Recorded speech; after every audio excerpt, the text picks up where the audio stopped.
করলে তারা আসবে এই গ্রুপে।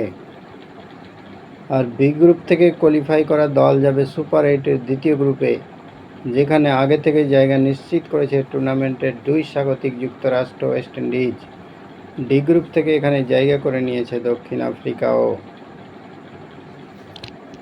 ওয়েলকাম মাই চ্যানেল, আসসালামু আলাইকুম।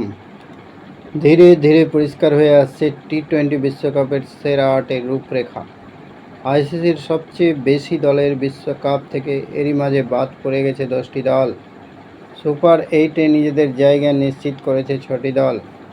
আইসিসির পূর্ব নির্ধারিত গ্রুপ সিডিং থেকে বাদ পড়েছে পাকিস্তান, নিউজিল্যান্ড এবং শ্রীলঙ্কা। এবার বি গ্রুপের সিডিংয়ে ইংল্যান্ডকে রাখা হলেও তাদের নিয়ে আছে প্রশ্ন। সেখান থেকে সারপ্রাইজ প্যাকেজ হয়ে উঠে যেতে পারে স্কটল্যান্ড।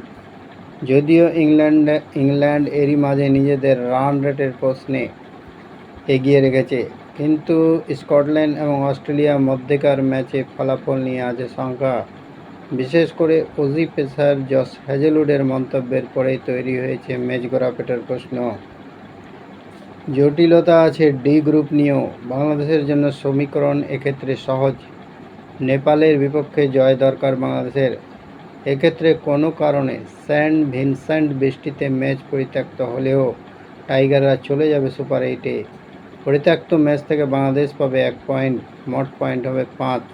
সেক্ষেত্রে নিজেদের শেষ ম্যাচ জিতলেও নেদারল্যান্ডস পয়েন্টের 4 বাংলাদেশের তুলনায় কমেই থাকবে।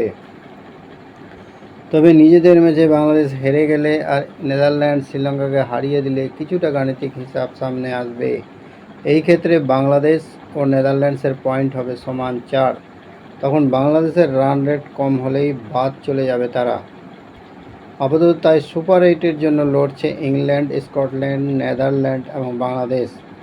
এদের মধ্যে বাংলাদেশ আর নেদারল্যান্ডসের মধ্যে কোয়ালিফাই করা দল যাবে সুপার 8-এর প্রথম গ্রুপে, যেখানে তাদের জন্য অপেক্ষা করছে এ গ্রুপের ভারত, বি গ্রুপের অস্ট্রেলিয়া এবং সি গ্রুপের আফগানিস্তান। বাংলাদেশ কোয়ালিফাই করলে তারা আসবে এই গ্রুপে। আর বি গ্রুপ থেকে কোয়ালিফাই করা দল যাবে সুপার 8-এর দ্বিতীয় গ্রুপে, যেখানে আগে থেকে জায়গা নিশ্চিত করেছে টুর্নামেন্টের 2 স্বাগতিক যুক্তরাষ্ট্র, ওয়েস্ট ইন্ডিজ। ডি গ্রুপ থেকে এখানে জায়গা করে নিয়েছে দক্ষিণ আফ্রিকাও।